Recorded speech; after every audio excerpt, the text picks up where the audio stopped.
This NASCAR Sonoma DFS Picks 2025 edition of the NASCAR Gambling Podcast here on the Sports Gambling Podcast Network is brought to you by Underdog. Get up to a $1,000 deposit match when you sign up at UnderdogFantasy.com. Promo code RACE, SGPN. Driver, start your engine!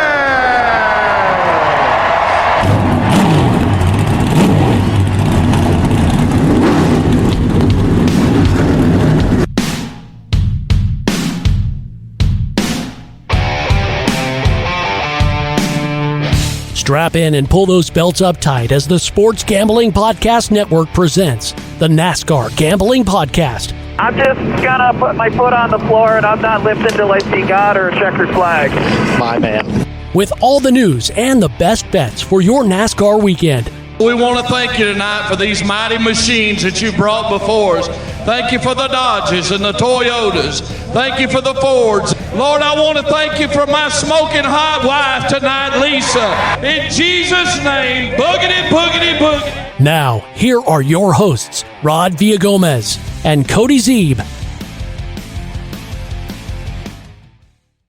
Welcome in to another episode of the NASCAR Gambling Podcast here on the Sports Gambling Podcast Network. He's Cody Zeeb. I'm Rod Villagomez, and it is Thursday, which means that it is the DFS portion of the week. And Cody, we have made it to the end of yet another week of the NASCAR Gambling Podcast. We have, Rod. They're happy Thursday to everybody. We're getting that much closer to racing at Sonoma, which is a great thing.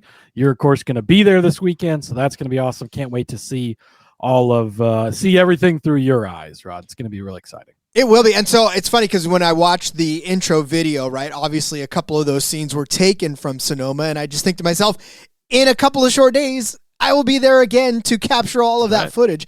Gorgeous weather, by the way. We are not in any danger. Hold on. As I say that now, all of a sudden, rain clouds start to form. But it's supposed to be like 100 and something degrees in the Central Valley this week, and in the northern part of it, maybe in the 80s, maybe 90s up there. So good weather, hopefully, and we don't have to worry about any wet weather tires or any nonsensical anything. It's just a beautiful California day. Yeah, I'll never forget the final race at Auto Club Speedway, RIP, when it was snowing that weekend, Rod, in California, and it was like, whoa, okay, NASCAR shows up, snows, it's great. Well, remember I told you, I think it was either that weekend or the weekend before that I was traveling down to Southern California, and I was like, Cody, it's snowing in Southern California right now. And we were like, nah. And then sure enough, the race, snowing in Southern California. And Yep, that'll happen. It's a send-off to the track. All right. Hopefully today's feed is a little better than yesterday's. I apologize for yesterday's feed. So, again, my computer's a lot like me. It's a little old, it's a little temperamental, it's a little tired. And if you leave it on too long, then it tends to misbehave, which is exactly like me, and I did that yesterday. So apologies to those trying to watch the YouTube stream yesterday. Hopefully today's better. Cousin Danny, the champ, is here. I never know if he's talking about himself or I think he's talking about you, Rod. I don't know. Maybe he's referencing himself. Who knows? He might. But wait, did he win? I think he did win DFS last Sunday. I think that's probably what he's referring to. I believe he won the DFS contest last Sunday. So that's why he's calling himself the champ. So that makes sense. That makes sense. Expert Suck is so freaking bored with. I'm sorry.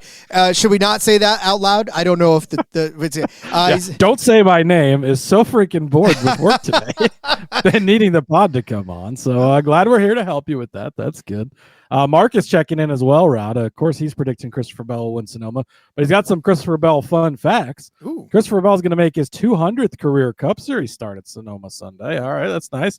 And he's going to be in the booth on the CW on Saturday. So a big Christopher Bell weekend. And we talked a little bit about Christopher Bell on Tuesday's episode when we talked about the Cup Series race. Sure did. And we're not going to talk about him in this particular episode, even though I think he's a good play as any. But I don't know. There's other plays out there that I want more than Christopher Bell. However, if you do want Christopher Bell, I think that is a fantastic play. And speaking of needing pods to come on, Expert Suck, you can listen to all kinds of other pods while you're waiting for us if you subscribe to the SGPN feed wherever you get this podcast and any other podcast that you tend to listen to.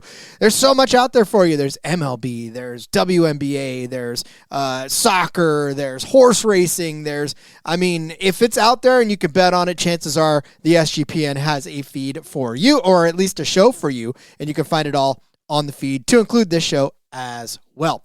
Absolutely love it. All right, beautiful Sonoma. We are here getting ready for the road race. Second twisty race in a row. Cody, I don't know that we've ever really done back-to-back like road course style races. I believe this is the first time we've had back-to-back road/street, right? We're just going to call Chicago a road course for now, but I think it's the first time we've had back-to-back. Of course, a couple of years ago, really through the history of NASCAR in the modern era, there were 2 road courses every year. Once Riverside closed out in California, it was Sonoma and Watkins Glen, and that was it. Every year, 2 races, which brings up Brad Keselowski tweeted today. He was quote tweeting a Pete Pistone tweet about, the criticism from today, too many road courses, blah, blah, blah. Brad said we went from 2 to 6 road courses, now possibly 7 next year. Of course, if they add San Diego and leave Chicago as well. NASCAR was successfully built on a primarily oval racing series. IMSA was built as a primary road course series in North America. IMSA will always do better road racing than NASCAR, and that's okay. Brad says, yes, too many road course races in NASCAR. That is an interesting analysis. I feel like that's one where we could dive into in the offseason, but I think my instant reaction to that is he's probably right, to be honest with you. I like maybe if we take half of them, right? Maybe if we keep Watkins Glen, we keep Sonoma, and maybe Coda. And those are the 3 that we keep. I love the street races for what they are, but now the gimmick is worn off on me. The street racing thing is not going anywhere because I think it's been successful enough now that if it doesn't stay in Chicago, they're just going to keep moving it, right? San Diego's next, and then what is it? New York City? There's endless possibilities, and that allows them, usually we have to bring the people to the track, right? Because tracks are set in certain places. But when they're not set in certain places and we can bring the racing to the people, NASCAR wants to do that. It's obviously been successful with F1 worldwide. It's been successful in IndyCar as well. And NASCAR wants that piece of the pie. Now they've got that piece of the pie. That's not going away. I think in today's world, road course racing is more of a thing than it used to be. And I get it from Brad, who comes from the old school when we ran 2 races and isn't a big road course guy. I get why he's probably frustrated, right? It's that you're taking away, 4 other opportunities for him to run good. He just doesn't run well at road courses in a general sense. So I get that. But I think 6 is probably the max number. I don't know that we need more than 6. 6 is a good combo. We should spread them out a little bit more. They're kind of all cramped. We just had Mexico. Now we've got these 2. A month from now, we're at Watkins Glen. Can we spread them out a little bit more? Coda was at the very beginning of the season. That's nice. And then the Roval will round it out in the playoffs. But there is a lot down the stretch here. I think that's maybe bringing some tiredness to it. But we've had some pretty decent road course racing as of late. So I think that helps. But I think 6 is where they should probably try and cap it. But, Mexico City seemed to be successful. The Chicago thing, do they keep Chicago and add San Diego? They want to go back to Canada. Guess what? That's a road course. So, yeah, you're going to have to figure some stuff out. And, they already dropped Road America. That had its run for a couple of years and actually produced really good racing. But, that got dropped off the schedule. So if you keep adding things, if you want to add San Diego, if you want to add Canada, you're going to have to drop some of these. We don't want to see Watkins Glen and Sonoma go away just because they're such traditional tracks. So, yeah, 7 is a lot. If we had Canada in 2 years, or we had 8 now, that's way too many for sure. I think 6, is fine, but I don't think we should have more than 6. Selfishly, I don't ever want to see Sonoma go away. I just don't. That is my selfish nature, not wanting to see a track. That's our only California track now, so I don't think they're going to get rid of that. And It's been on the schedule for 50 plus, I think it's 52, 53 years. It's been on the Cup Series schedule. So, with the exception of 2020, it's been around for a long time. Yeah, 2020 was that was the one year that I was going to be able to go, and then it was nope, can't go. So luckily, I went the next year. Yes, but yeah, look, for me, like I said, I 4, okay, maybe 4. You could talk me into 4, but any more than that, I feel like doesn't necessarily wet my whistle. But that's all right. That's for them to decide, and we'll have plenty of discussion about it over the offseason because all we have is time. I did have one more thing I wanted to talk about real quick, Rod, before we jump into the picks. Cody Ware revealed on SiriusXM this week that the Chicago wreck cracked his Hans device, the EPS foam in his helmet, and also bent the steering wheel in his car. Now, let me remind you, that wreck, not worthy of a caution. We had to throw the caution 35 seconds later for the car in the barrier, but the wreck itself, not bad. Hardest hit ever. The next gen era, not worthy of a caution. Rod, head over to sportsgamblingpodcast.com/store. Get your race officials or terrorist shirts today because, my God, what are we hardest hit ever, cracked his Hans device, steering wheel, and the foam in his helmet, and we did not throw a caution flag for it. Well, again, entertainment value, safety value. That's another debate we'll have over the course of the offseason. It just doesn't seem to make much sense anymore. And honestly, Cody, I sometimes wonder what makes sense in this world anymore. And, trying to make sense of it sometimes makes you furious. So I'm trying not to. I'm going to float on and continue to just kind of take this as it comes. No, I know, honestly, look, I'm glad Cody Ware's okay.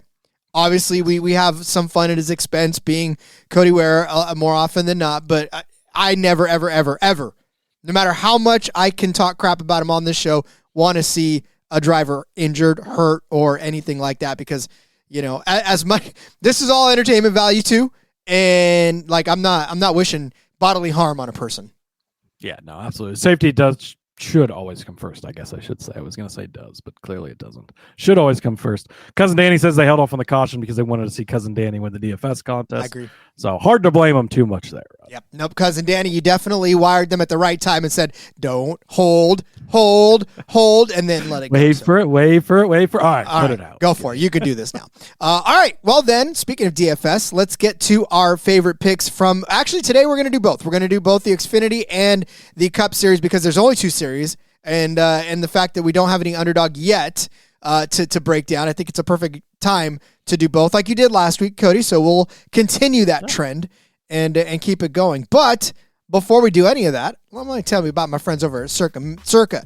You think you know ball? Well, then you have to enter Circa's football contest with $21 million in guaranteed prizes. No rake. So if entries go above the guarantee, guess what? All that extra money going straight back into the prize pool. So it behooves you to go enter and get all of your buddies to enter because you want that to go over the prize pool. Circa Million, you pick 5 teams against the spread each week and go for the ultimate sweat in Circa Survivor.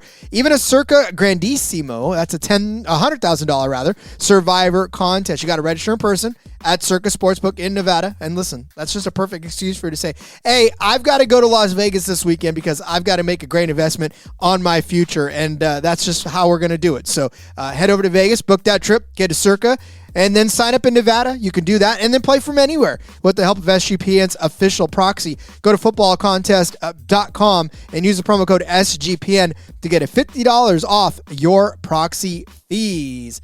Our friends over at MyBookie are helping to bring you this show. We're brought to you by MyBookie.ag. MyBookie is your place to bet on every sport, including the MLB, WNBA, golf, and of course, football futures. MyBookie accepts customers from a ton of locations. Easy deposit, lightning fast payout using cryptocurrency. Did I read off all of those? Well, guess what? They've got Canadian football as well. Taking a look over here at the BC Lions. They are 3-point favorites over the hapless Edmonton Elks. I swear to God, the Elks need to figure something out. Whether they change their name back to the Eskimos or whatever, they got to change their fortune. But I'm going to go ahead and take BC over Edmonton with the 3 points even at -110 over on MyBookie. Absolutely love, BC's got to get it done too. They've got a lot to prove. They're barely above Edmonton in the standings, so they need to kick it into gear if they want to be one of the top teams in the West. Again, follow that bet and any other bet you might like over on MyBookie.ag. Promo code SGPN for a 100% deposit match up to $1,000. Terms and conditions apply. That's MyBookie.ag. Promo code SGPN. My buddies over on the CFL Gambling Podcast, Justin and Colby, can help you with the rest of that slate. And maybe they back me on this BC play, but you got to go check them out as well because they're breaking it down for each and every week on their show. Yeah, and Justin and Colby, two of the best. I mean, all the SGPN hosts are great, obviously, but They are definitely two of my favorites, and an entertaining group of fellas for sure. It's funny because they're two polar opposites, right? Colby's just that loud, bombastic guy, and Justin's this nice, reserved host that can get animated when he needs to, but just delivers the facts, right? It's a straight man versus Colby's complete and total, out there nature. I love it. It's like Bosom Buddies, that old show from the 90s. But all right, speaking of Bosom Buddies, let's load up some folks with, I don't know where I was going with that, but let's load up folks with our favorite DFS plays for the Xfinity slate. It is the Pit Boss / Food Max 250 set for 79 laps around this 1.990 mile road course for 157.210 miles around the Sonoma Raceway in beautiful Sonoma, California. As we always do, we'll give you our high-priced drivers, our mid-tier drivers, and our low-priced drivers for the slate. So, Cody, who are we riding with for the high-priced driver of the day? Yeah, before I get started, I wanted to address quick. Shane van Gisbergen is $13,000 at the top of the board. That is a hefty, hefty price. Honorable mention to him. Good chance he starts on the pole. Good chance he wins this race. Good chance he leads a lot of laps. That being said, I don't know that you have to play him. He did so last week, leading 27 laps, 12 fastest laps, starts first, finishes first. But it was only 57.2 points. These Xfinity races are a lot, there's just a lot less laps, a lot less to get out there. Also, if we get some cycling stuff like there was last week, he's not going to lead a ton. So I wanted to just kind of toss it out there. Zilich, obviously he started 35th and finished in second, but 80 points out of him. A guy like Sheldon Creed had 45 points. A guy like Sam Mayer he only had 31, but there were a lot of other people out there that scored a lot of points. So I don't know that he's as much of a must play as maybe you think, especially at this price tag at $13,000. It's a hefty price tag. So just wanted to drop that out there, Rod. My first play is going to be from the top of the board here, near the top of the board, $9,000. I'm going to go to Austin Hill, not to be confused with Austin J. Hill, who is $5,300, Rod. Not the Austin Hill that I'm talking about. I'm talking about the regular Austin Hill. I guess Austin J. Hill is going to be in the 35 car for Gase. So this is a good warning about that. Don't think that you're getting the regular Austin Hill at 1,000 to 1 to win this race or something, because it's the other Austin Hill. But the $9,000 Austin Hill is the way I'm going. Just love him. We talked about him in the betting episode yesterday in a couple of different facets. Coming off a fourth place finish in Chicago, coming off a third place finish in Mexico, a fourth place finish at Coda. So 3 for 3 in the top 4 on road courses so far this year. Of course, last week in the Cup Series, he had a top 10 finish as well. Fourth place at the Roval last fall, 5th here at Sonoma last year, 8th in his one other start in Sonoma back in 23, 2nd place at Coda last year in 24 as well. And the bad finishes, few and far between. 33rd at the Glen last year, fine. 11th at Portland. Those are his 2 worst finishes in the last 2 seasons on road courses. And also, he's just the key to consistency that we see. We saw this all last year, right? He was an auto top 5 bet every week. He's turning back into that this year. 9 top 5 finishes in 18 races this year. So he's been inside the top 5 half the races. 12 times he's been inside of the top 7 in 18 races. It means only 6 times he's finished outside of the top 7. Don't have a ton of ringers or cup guys coming down into this race. SVG is going to be here, and Riley Herbst, right? We made a case for as a long shot, but not as much of a threat as if a Ty Gibbs and an AJ Allmendinger and a Kyle Larson were in this race, those types of guys. So Austin Hill at only $9,000, a $4,000 savings that you could reinvest somewhere else over a guy like Shane van Gisbergen. Started second last week, finished in 4th, 38.5 points, a solid day. I think we could expect another solid DFS day from Austin Hill at $9,000. And with only 79 laps, really, again, these laps led, they're going to be, if Shane van Gisbergen comes out and leads 80 of 79 laps, that's going to make a difference. But I think with people flipping the stages and everything going on, obviously you're going to cut into some lap lead, and there's going to be a caution. It's going to lead to strategy. We see this every time. It's not impossible. I mean, he could just go out and lead every lap. Maybe everybody kind of stays on the same strategies, but people are going to try and be different, especially beat a guy like that. So it is going to mix it up, I think. I agree. Although I do picture Austin J. Hill as Austin running into the changing room and putting on a mustache, sunglasses, changing his fire suit and jumping into the 35. Like, between every caution, he's just running in there, throwing, and then when he gets into the 21 car and he's still got the mustache on, but he's got his. Yeah, he gets out at the end of the race and you're like, wait a minute, I thought that was Austin J. Hill. He's like, oh shit, he pulls the mustache off real quick. Oh, Austin? Oh, Austin, hey, good to see you, buddy. Drops the accent he's acquired. I've watched too many cartoons in my life for that. All right, speaking of somebody who's got glasses, how about Sheldon Creed? My favorite Canadian that's actually from California. We talk about him in reverence because Sheldon Creed's just that guy you want to root for, and you want him to actually win a race more than you want anybody else to win a race. And for Sheldon Creed, he's $9,300. And you talked about Shane van Gisbergen, Cody, but I'll bring up even Connor Zilic in this instance, where last week I think the reason his price is inflated, he's $1,000 behind Shane in $12,000 for Connor Zilic. But the reason that I think is inflated, not only do we expect him to be good on this track, right? We talked about him in the betting episode a couple days ago, but because of the fact that he scored that many points last week, DraftKings is like, well, look, I just want to, we just want to hedge and just make sure that not everybody loads up on Connor Zilic expecting another 80-point day. Can both of them come out and be fantastic? Yes. But like Cody said, you gotta differentiate yourself. You said it better, Cody.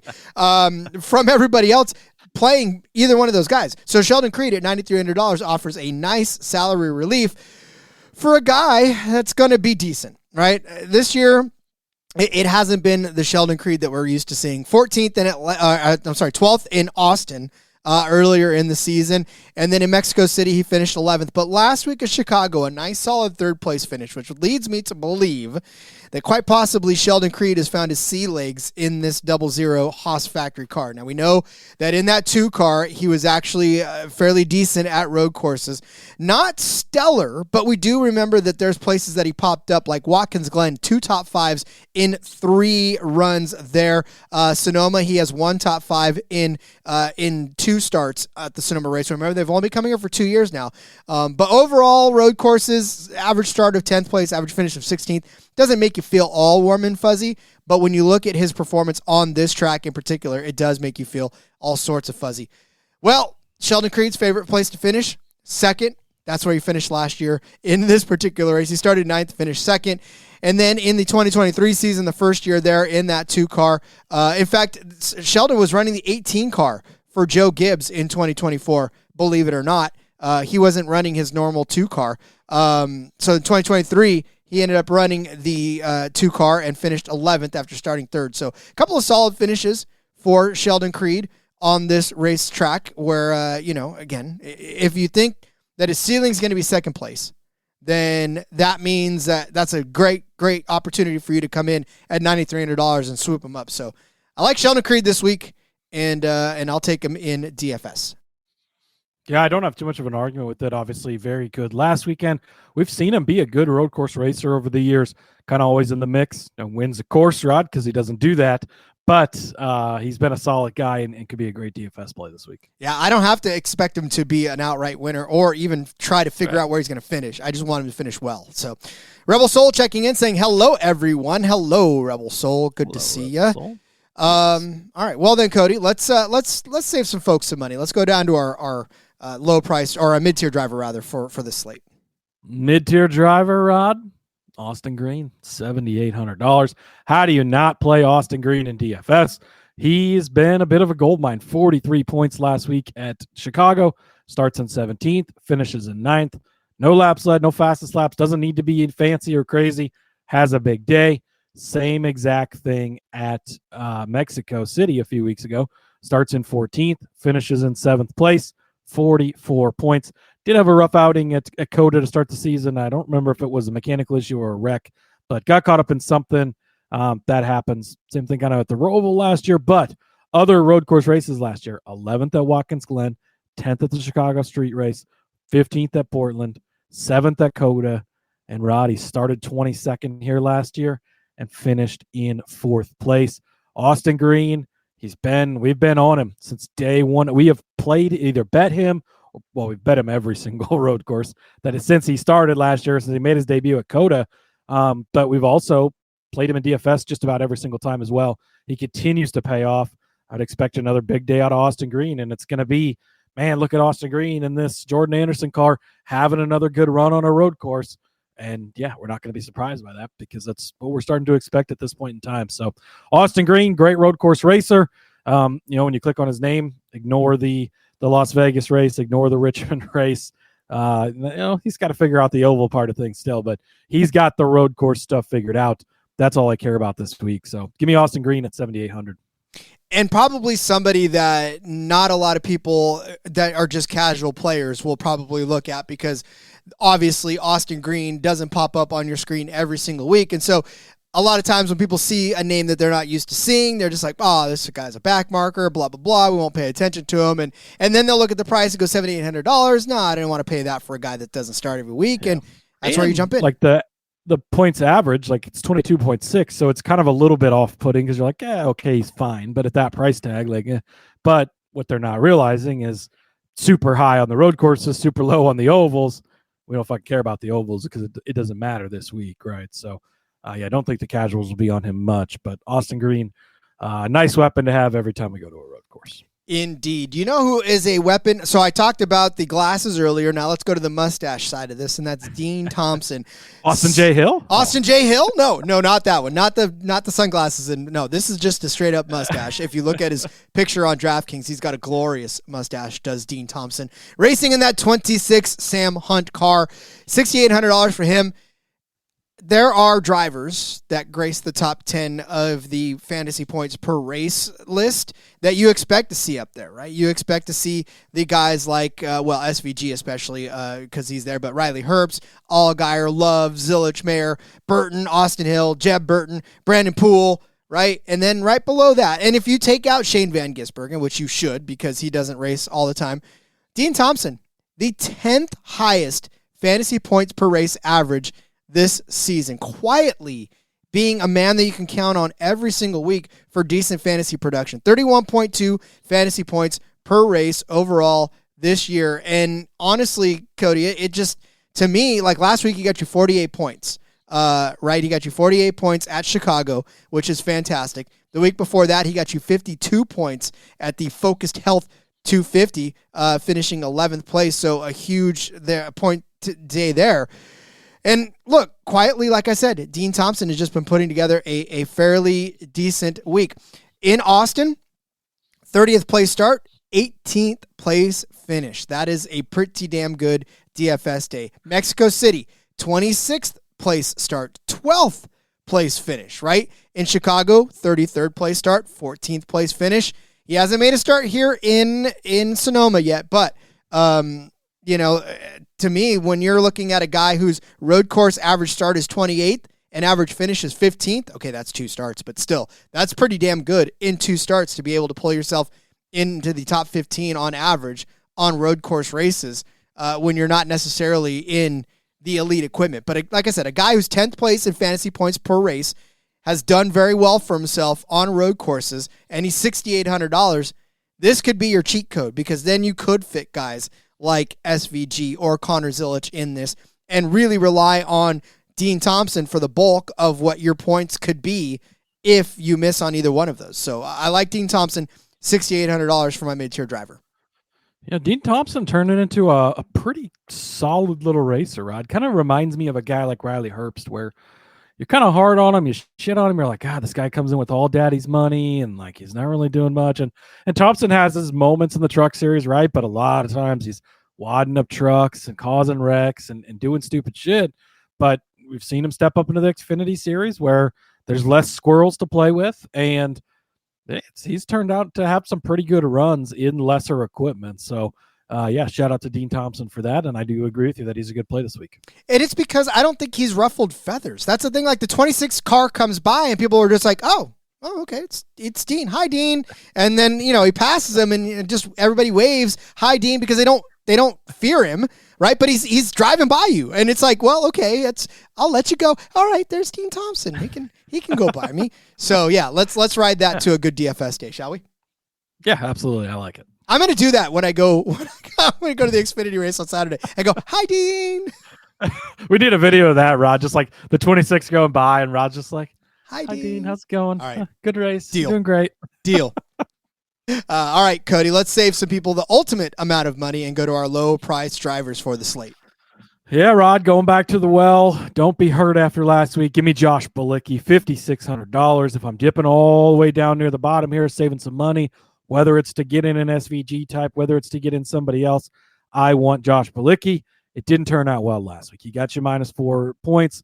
Shit's going to happen, right? He got caught up in a wreck. He was wrong place at the wrong time, and nothing you can do about it. But he is consistent week to week, averaging 20.7 points a week, which is great at this price tag. You go back to Mexico City, 22 points. All he has to do, start 28th place, finish 24th place. That's it. It doesn't have to be anything else crazier than that. You go back to Coda, same thing. Starts in 26th, finishes 22nd, 24 points. That's what we're looking for. That's all we need from Josh Bilicki.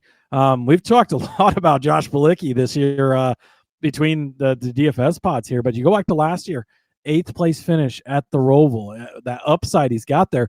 A 10th place finish at Watkins Glen, a great run. Here, Rod, at Sonoma, he started 31st, finished 16th at the end of the day. He finished 12th place at Portland. I might need to even look into his top 10 odds because Josh Bilicki, a sneaky good road course guy. You see him often get in like the 66 car last week at Chicago, goes out and has good runs. 8th place finish at Road America a couple of years ago, 18th place at the Indianapolis road course a couple of years ago. Josh Bilicki, a guy who's very sneaky on road courses. I know the play didn't work out last week, and sometimes it's hard when you go back to the same track type the next week and you're like, oh, I tried this fucking guy last week and it didn't work out. Do not be scared off of this because Bilicki is a guy who can absolutely get it done, consistently gets it done. And I just remember that we don't have top 10s for Xfinity because the books are terrorists, Rod. That's our next shirt, apparently. So we're not going to bet on that, I guess. And I don't know. 60-1 for a top 5. Boy, he's had an 8th place finish before, Rod. You could throw a little buck on that or something. But either way, I'm playing Josh Bilicki in DFS this week. He saves you a ton of money. He's not going to start well. That's what you're looking for.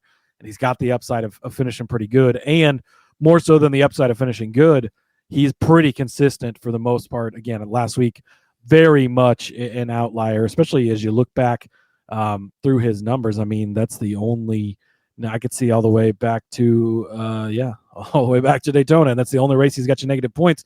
That's the only race he's got you less than at least 10 points. So Josh Bilicki, very good DFS play once again this week at $5,600. Seems like a lot of our business is reaction and overreaction and how you deal with both, right? How you deal with reacting to what you see and how you deal with overreacting to what you see. Because there's a lot of times, like you said, somebody doesn't want to play Bilicki because it burned him last week, and all of a sudden he turns out and gives you a huge day, and you're like, man, I wish I would have you just got to stay the course, guys. Like if you have a plan, if you have a strategy, stick to it, right? Don't let too many things scare you because like you said, weeks like last week can happen and you just can't control it.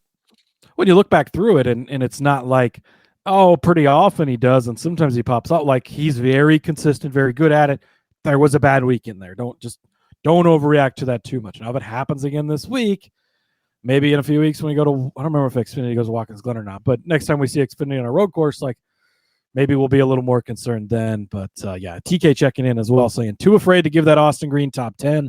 That's 100,000% what it is because they know we'd be all over that, Rod. They know they'd have to pay us out. So they said, fuck it. We're just not giving you any top 10s this week. So shame on them. Well, that's all right. They'd have to set the number to where we wouldn't want to bet it. And I'm not sure how high that number would be. All right. I don't know that we've ever brought up the name Brad Perez on any episode of any show that we've ever done, but I'm going to bring up Brad Perez I can't even say it, right? Bad Perez. Bad Perez. Bad. I'm going to give a nickname. Bad Brad Perez in the at 45 Alpha Prime racing car. $5,100. I'm going pretty much all the way to the bottom. When you look at his numbers, he hasn't appeared in very many races this year. In fact, it's only been 5 to be exact. 16 points of average fantasy points per race. But last couple of weeks ago in Mexico, he got you 8 points last week, which kind of sucks, right? You don't want that. But the week before that in Mexico City, he got you 27 points, and you got to love that as well. You know, Brad Perez, you look at him and you're like, well, okay, yeah, he's there. But like, if you look at the races that he's done in the past, like I said, in Mexico City, he got you a 26th place finish and then a 30th place finish in Chicago. So not very good there. He did not qualify for Austin this year, but last year started 31st at Coda and finished in 18th place. In Sonoma, started 30th, finished 24th. At the Roval, started 31st and finished in 26th. In 2023, in Coda, 29th place finish there, 29th place finish in Sonoma, 32nd in Chicago, but in 19th at Elkhart Lake. He's basically brought in to do these road courses, right? In 2022 in the Xfinity Series, 20 at the Watkins Glen, 23rd at the Roval as well. And then in the Truck Series, I mean, just some middling finishes there. But again, they bring him in for these road course races and just need him to finish somewhere in the top 25. And for me, if I'm paying $5,100 for a guy, I just want him to get me 27 points, right? That's great for me at $5,100. If he could just kind of hold his position or not hold, I guess, but start in the 30s and get me somewhere in the 20s, like that's the kind of day I want out of a $5,100 guy. And Brad Perez has proven to be able to do that in the Xfinity Series and just quietly do it. You know, everybody brings him in to just sort of sit him in a seat and go, okay, here you go, bud. Just wheel this around and finish it for us so we can collect whatever prize money we get at the end of the day, and you can come back and drive for us again. So, like I said, I'm going to go all the way down to the bottom for a guy that even if he does finish within the last 5 or 6 spots of the race, can still at least get you some positive points if he starts kind of there in the back. So Brad Perez in the 45 car, $5,100. Yeah, fun fact about Brad Perez, Rod. He is a disc jockey in his free time. So that's really exciting. But he is also a sort of a road course ringer, right? He grew up with go-karts and went into SCCA where he's driven quite a bit. So got that background in road course racing. And I agree with you. Another good cheap play to help you stuff some more guys near the top of the board. He's a DJ? I am about to, oh man. So now I got to say hi to Dean Thompson, and then I've got to go mix it up with Brad Perez. I got a busy dance card. He's got a pretty nice, mustache as well. But yeah, he also, so he's a disc jockey in his free time, and occasionally is the merchandise manager at concerts for a metalcore band, I Set My Friends on Fire. If I could find an I Set My Friends on Fire t-shirt, I would have him sign it. That would Brad Perez sign it. Oh my God. I missed out. I should have. Now I still got a couple days. Amazon Prime is giving out some Prime deals, so we could do this. All right, get out your pen and paper. We're going to go over our DFS plays for this Pit Boss Food Max 250 from Sonoma.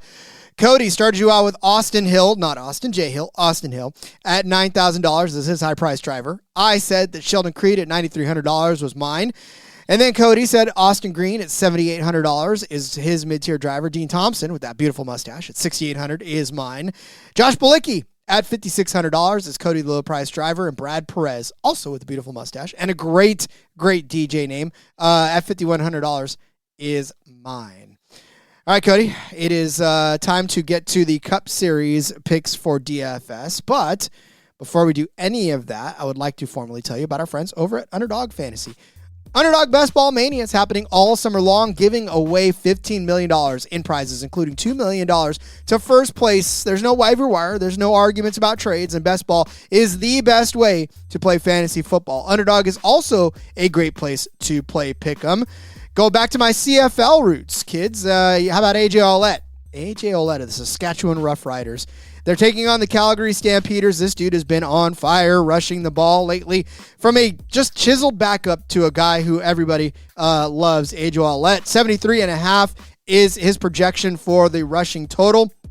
Give me the higher than. You want me to read you his stats from the last 3 games? How about 139 yards against the Lions, 91 yards against the Argos, and 96 against the Ticats? The only game that he did not hit higher than that 73-yard total was in week 1 against the Red Blacks, that fearsome Ottawa defense where he only got 21 yards. But before that, 3 for 3, or after that, 3 for 3 in the category. So give me A.J. Ouellette higher than 73.5 rushing yards on the day. You can get in on that as well. Sign up with our promo code RACESGPN. You're going to claim a special pick and first-time deposit offer up to $1,000 in bonus credits. It's UnderdogFantasy.com, promo code RACESGPN. You've heard us talk about Rhythm before. They just dropped a game-changing feature called Power Trends. Essentially the best of the best of what the house model has to offer. These are AI-detected patterns where Rhythm's model has consistently won and has a high ROI. Think a strikeout prop that wins 59% of the time when the line and win probability hit a certain range.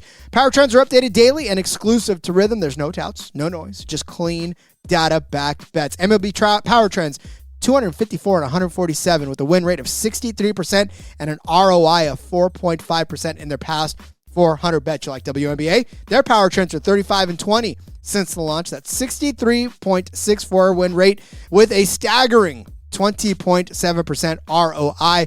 Go download the Rhythm app, check out Power Trends, and start betting smarter. You know that we are going to be as well. Brittany Sykes over here predicted at 14.1 points and rebounds for their game against the Mystics as the Aces take on the Mystics. We're going to take the lower than because that's what Rhythm is predicting, 14.1. And the line right now is 18.5. So that tells me Rhythm is not liking that Brittany Sykes is going to get 18.5 points and rebounds. So, yeah, we're going to take the lower than. We're going to trust Rhythm and ride that out. You can, too, as well. Get your 7-day free trial. sportsgamblingpodcast.com/rhythm. Sometimes wonder if my obscure sports send people away. I love everything, Cody. I love sports, and I love all sports. I think all sports matter. I think all sports matter as well, Rob. Gotta love it. All right, speaking of mattering, Sonoma matters, and that is where we were going with the picks for the DFS for the Cup Series, and then we'll do the same. We'll give you our high-price driver, a mid-tier driver, and a low-price driver for this slate as well. Yeah, I'm going to kind of mention the same thing about Shane in this one. $12,500 at the top. He is $2,000 more expensive than William Byron, who's the next person. I would not play Byron this week. There is more points to be had in the Cup race, so I will give you that. 62.3 points last week. He led 26 laps, 24 fast laps. You certainly could play him, but I don't think that he's an absolute must play, even if he starts on the pole. And we saw last week he started on the pole. Michael McDowell started outside of him. McDowell jumped out to an early lead and looked like he was off to a great day. $9,300. He is my high-priced guy. Same thing with Bilicki, right? Minus 7.9 points last week is how it ended up. But don't look at that. Look at leading 31 laps, 12 fastest laps, started in second place, put himself in a good position here. Obviously, the throttle cable, stuff like that happens, right? That's out of his hands. But he is a very, very good road course racer, and he is extremely good here at Sonoma. Last year started in 12th place, finished in second. 2023 started in third place and finished in, oh boy, where's my tabs going crazy? Finished in 7th place, led a lap in that one as well. 2022 started in 4th, finished in 3rd. So all 3 next-gen races, he's been inside of the top 7, and he's had really good runs. Go back to Mexico City, starts in 5th, finishes in 5th, leads a couple of laps there. 11th at Coda after starting 16th, 15th at the Roval after starting 21st last year, 7th at Watkins Glen, leading 7 laps after starting in 10th, 5th at Chicago last year, the 2nd place at Sonoma that I mentioned. Rough days at Coda in 24 and the Roval in 23, but he won at the Indy Road Course, leading 54 laps back in 2023. Many more great runs by Michael McDowell. A very good and a little bit of an underrated road course. A lot of people might not remember. We always think A.J. Allmendinger, IndyCar guy. It's been a long time because Michael McDowell's been in the Cup Series for a shit ton of years at this point in time. He was an IndyCar guy before I don't remember if it was Indy or kart, but one of the two he ran before he came over into the NASCAR world. during the boom there, and has obviously made a hell of a career out of it. But he's still a very good road course racer, especially in this next gen car. And we've seen these Spire cars kind of really step up the game, right? I mean, previously, obviously, he was doing it with Front Row, but Spire's shown that they can, well, I guess they didn't show us last week because the throttle cable went bad.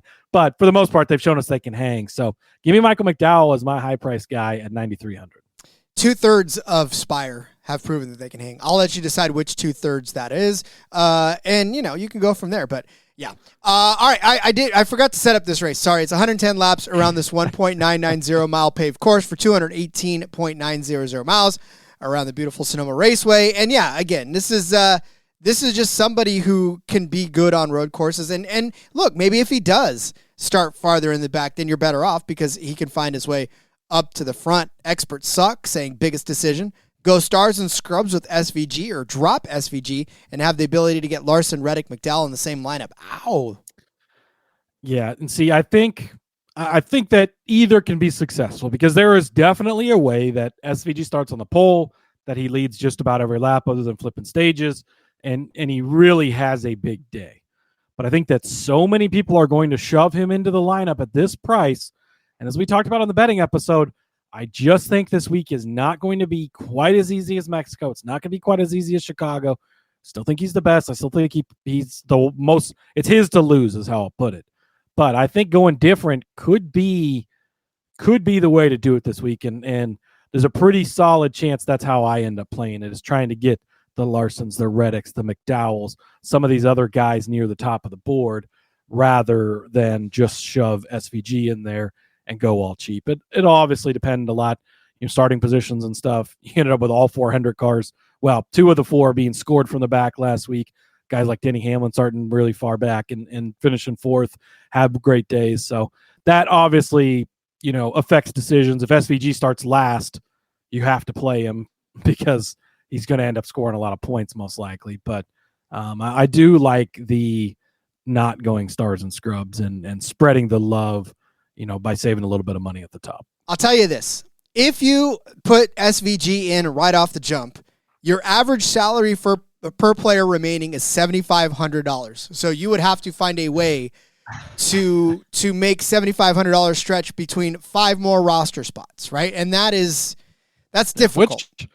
And I think the other big advantage to not playing SVG is everybody else is. Now, that can go either way, right? That can hurt you if everybody has him and you don't. But if he does end up having a problem, I think a majority of the, more than 50% of most contests are going to have SVG, I think.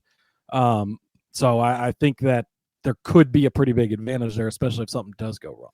Well, and then you can also load up on a guy like Chase Elliott, like I'm about to suggest, $9,800 for Chase Elliott. You want to talk about the model of consistency this season, right? He has the highest average fantasy points per race in the entire garage this year. 47.2 is his average points per race this season, above Kyle Larson, his teammate, at 46.2, and Hamlin at 45.1. So, we talked about all season long that Chase Elliott's just this guy that's going to consistent you to death, and that's exactly what he's been doing this year, as he's got 10 top 10 finishes in 19 starts. He finished 16th in Chicago, but he started 39th in that race, which got you 50 points on the day, right? So that's a really good DFS day, salvaging it from a very last place finish. And who knows, he probably could have had a much better day as well had things been different. But as far as him in Sonoma, like we always associate him with really solid runs at Sonoma. Last year, he got you 43.45 fantasy points, the 9th best total on the day. The year before that, in 2023, 47.55, the 4th best total of the day. And then in 2022, he got you 42.8, which is the 8th best on the day. Look, I'm telling you right now, I read off a bunch of 40s stats, right? That's exactly what you get out of Chase Elliott. You know that his floor is right around 40 points, where his ceiling can be much better than that.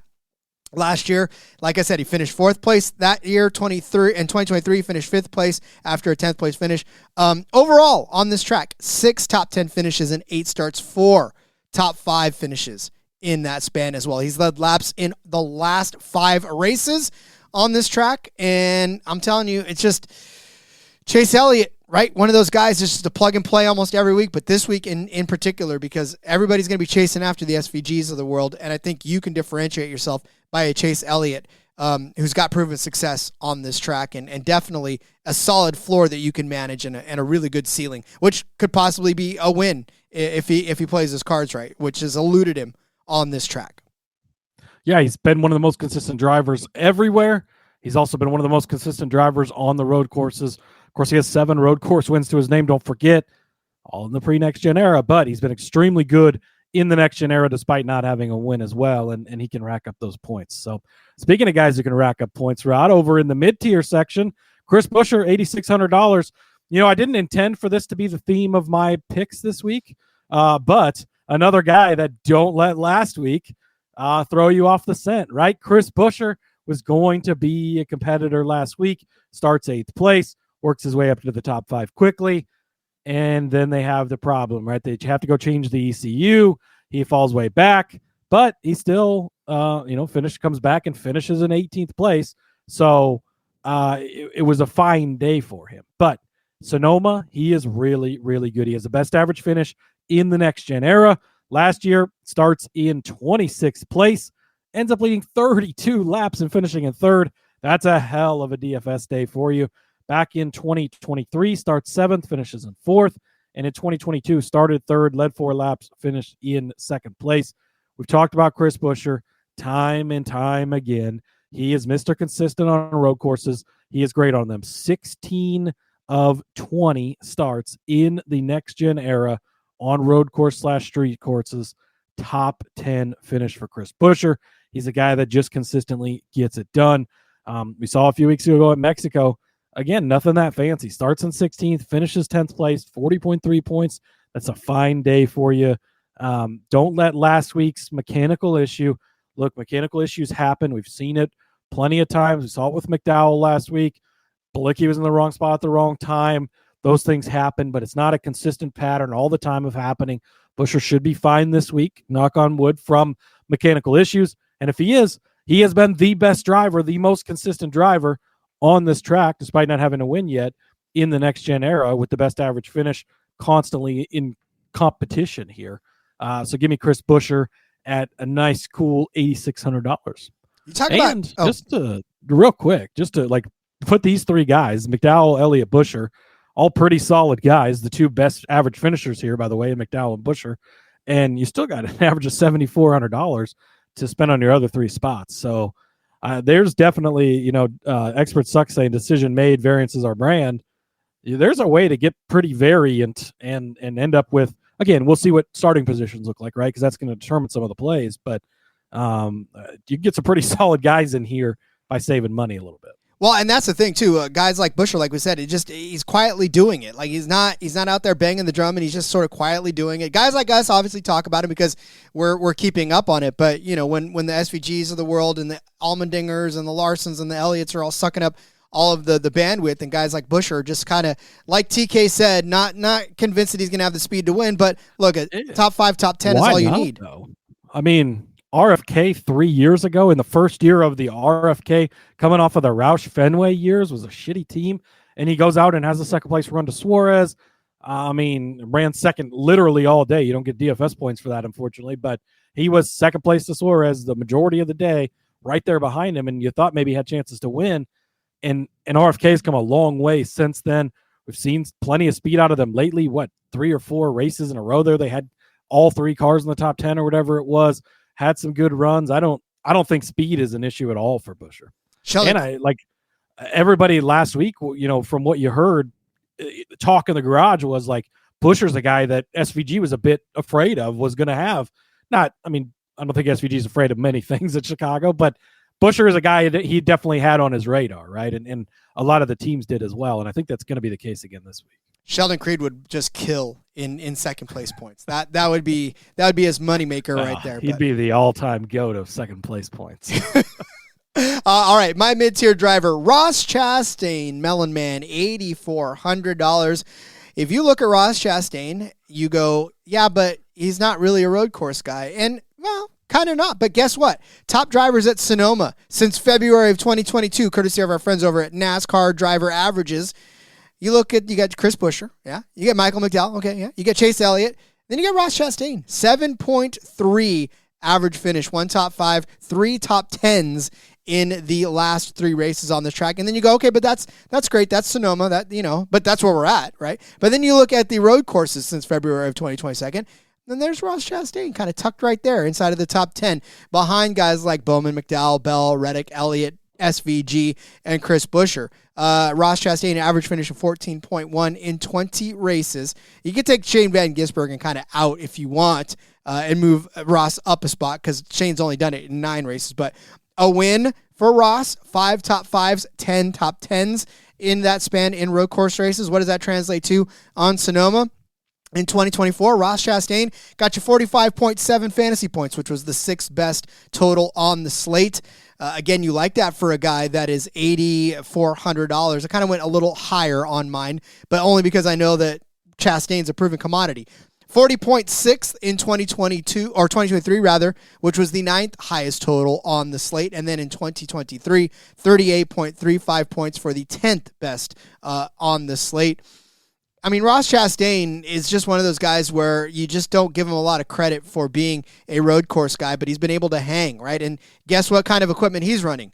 Oh, that's right. Yes, he is running the same equipment as Shane van Gisbergen. It's not 2311 Trackhouse Confusion. They're both in Trackhouse equipment. So, Ross has learned a thing or two from his buddy SVG about how to run road courses. In fact, the broadcast has even said it, right? Ross is probably sitting there crisscross applesauce in front of SVG asking him the secret to road courses, and SVG's opened up the book and read from the Golden Tomb. And I think Ross has soaked up quite a bit of it, and he's already a good road racer in his own right, but this is just making him better. So especially at Sonoma, I really, truly believe that he's going to be in for a nice, solid DFS day. And if I can get 40 points out of him again, so much the better. Yeah, absolutely. TK saying as a newer fan, Chastain is a road guy who doesn't think of himself as one. He's also trying to change his road driving style based off working with SVG. I mean, can you get much better of a teacher than SVG at this point in time, right?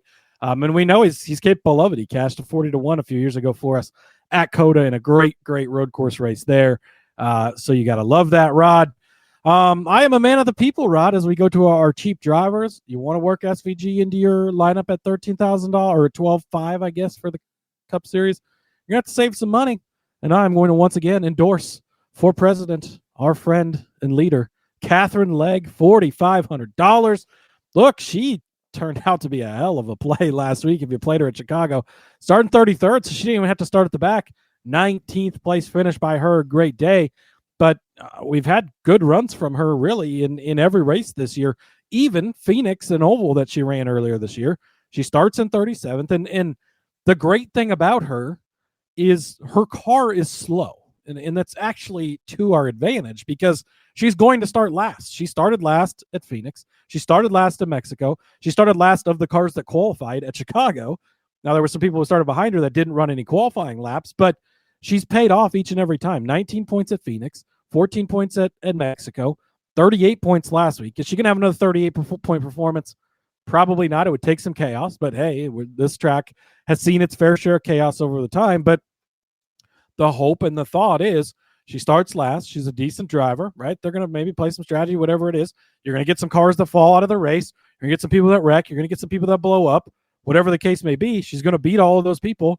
Just rack up some points. Oh, and she saves you a shit ton of money. So whether you're forcing in SVG or whether you want to go with a bunch of other guys near the top of the board, you can save a ton of money with her. She has no downside. There's no downside to playing her.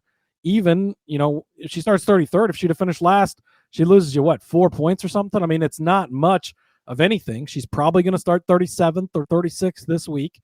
And every position she gains, it's going to be a couple of points, and that's what you're looking for.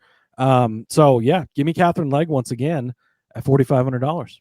We're going to do not the leg lift because we're not lifting it. We're just going to do the leg press where we're giving you leg to be. Press her into your DFS lineup. Yes, the leg press into there. I absolutely love it. Yeah, again, this is the kind of opportunity that you take on a driver like Kathrine Legge, and you put her in your DFS lineup, and the only thing she could do is good. Like you said, it's not like she can get you a bunch of you, which is that is such a massive. I knew Cousin Danny was going to like that play. He comes in with all the leg emojis, but she's not going to hurt you, which is great. Oh, and she's probably going to end up with some points. And shit, we saw last week, she's actually got some pretty decent upside if some crazy stuff happens, right? And if we're not throwing cautions for the hardest hits in next gen history, shit, who knows what she could do if she's just out there running away from people. I know what she can do. She can give you some fantasy points, which is exactly what we want out of her. That's exactly what we want. All right, I'm going with my legacy love one more time. Erik Jones. He shouldn't be $5,500 on this one. He has got the 12th highest fantasy points per race average overall. And again, when you talk about this is, okay, Rod, it's a road course. I get that. But we've had road courses, right? We've had all kinds of crazy stuff this season, and he still managed the 12th highest fantasy points per race average, better than his teammate John Hunter Nemechek, better than Chris Buescher, better than Alex Bowman, better than Chase Briscoe, better than Bubba Wallace, better than Kyle Busch, better than Ty Gibbs, better than all kinds of Carson Hocevar, Daniel Suarez, McDowell, the list goes on and on, right? He's averaging 31.3 fantasy points per race. Not bad for Erik Jones, and I think that's going to continue in this instance. When you look at Erik Jones, what has he done here? Well, he got you 43 points last year. He finished 19th after starting 38th. That was the 10th highest total on the slate. Oh, I forgot to mention, he is $5,500, or maybe I did mention it at the beginning of it. I don't know.